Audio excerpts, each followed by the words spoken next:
Farrukh shear ईस्वी 1713 में जुल्फ़िकार खां, असद खां तथा सैयद बंधुओं की सहायता से बादशाह बना था। इन सभी लोगों ने अपने पुराने बादशाह जहांदार शाह से धोखा करके फर्रुख शियर को बादशाह बनाया था। सैयद बंधुओं द्वारा फर्रुख शियर को सहायता दिए जाने का कारण यह था कि सैयद बंधुओं के उत्थान में फर्रुख शियर के पिता अजीम उस शान की बड़ी भूमिका रही थी, जबकि जहांदार शाह सैयद बंधुओं को अच्छी दृष्टि से नहीं देखता था। इसलिए सैयद बंधुओं ने जहांदार शाह के विरुद्ध विद्रोह करके फर्रुख शियर को तख्त पर बैठने में सहायता की थी। जुल्फ़िकार खां तथा असद खां द्वारा फर्रुख शियर से सहयोग किए जाने का कारण यह था कि बादशाह जहांदार शाह जुल्फ़िकार खां के अधिकारों में कटौती करने का प्रयास कर रहा था।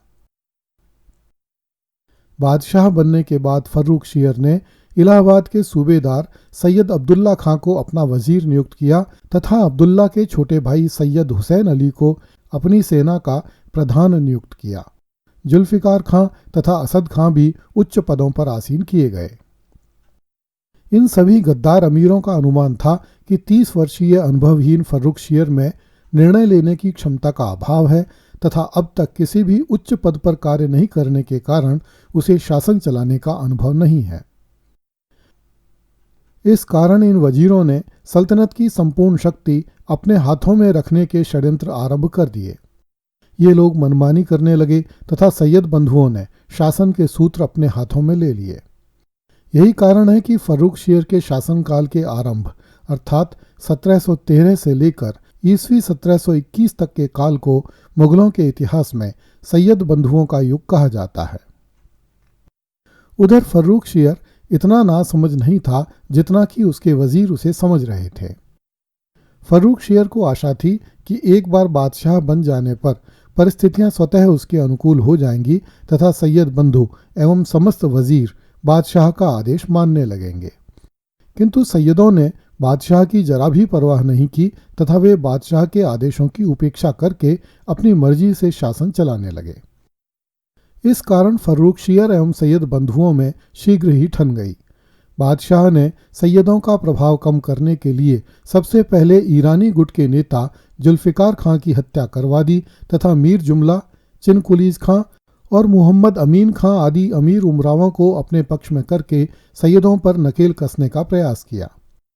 फर्रुख शियर ने आमेर नरेश सवाई जयसिंह तथा जोधपुर नरेश अजीत सिंह से भी इस कार्य में सहायता लेनी चाहिए, किंतु ये दोनों हिंदू राजा फिर से मुगल बादशाहों के हाथों की कठपुतली नहीं बनना चाहते थे, इसलिए उन्होंने फर्रुख शियर की कोई सहायता नहीं की। इन दिनों चूड़ामन जाटों का नेतृत्व कर रहा था। उसने दिल्ली एवं आगरा के बीच के प्रदेशों में लूट मचा रखी थी।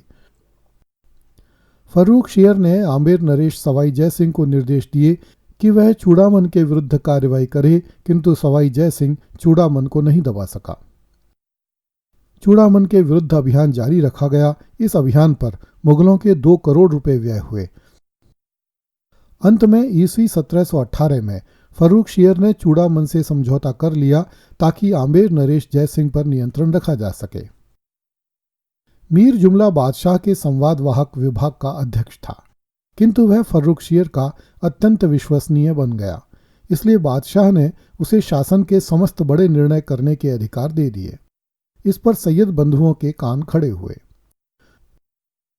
कुछ इतिहासकारों ने लिखा है कि जब बादशाह फर्रुख शियर ने हुसैन अली खां को मारवाड़ नरेश अजीत सिंह के विरुद्ध सैनिक कार्रवाई करने के लिए भेजा, तब बादशाह ने महाराजा अजीत सिंह को एक गोपनीय पत्र भिजवाया कि यदि महाराजा अजीत सिंह सैयद हुसैन अली को खत्म कर दे तो अजीत सिंह को पुरस्कृत किया जाएगा।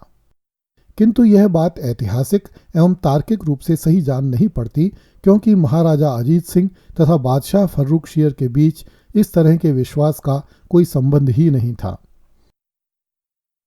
जोधपुर के विरुद्ध सफलतापूर्वक कार्यवाही हो जाने के बाद फर्रुख शियर ने सैयद हुसैन अली को दक्षिण का सूबेदार बनाकर दक्षिण भारत जाने के आदेश दिए। साथ ही दक्षिण के कार्यवाहक सूबेदार दाऊद खां को गुप्त रूप से लिखा कि वह सैयद को रास्ते में ही खत्म कर दे। दाऊद खां ने बादशाह की नज़रों में ऊंचा चढ़ने के लिए सैयद हुसैन अली की हत्या करने का प्रयास किया, किंतु इस प्रयास में वह स्वयं मारा गया। बादशाह द्वारा दाऊद खां को प्रेषित गोपनीय कागज सैयद हुसैन के हाथ लग गया। उधर दिल्ली में फर्रुखशियर ने बड़े सैयद अब्दुल्ला खां को कत्ल करने की योजना बनाई, किंतु अन्य षड्यंत्रों की भांति वह भी विफल रहे। इतिहासकार एल्फिंस्टन ने फर्रुखशियर पर आरोप लगाया है कि फर्रुखशियर बड़ी योजनाओं को समझ नहीं सकता था और छोटी योजनाओं को अपनी आलसी प्रकृति के कारण दूसरों की सहायता के बिना पूरी नहीं कर सकता था।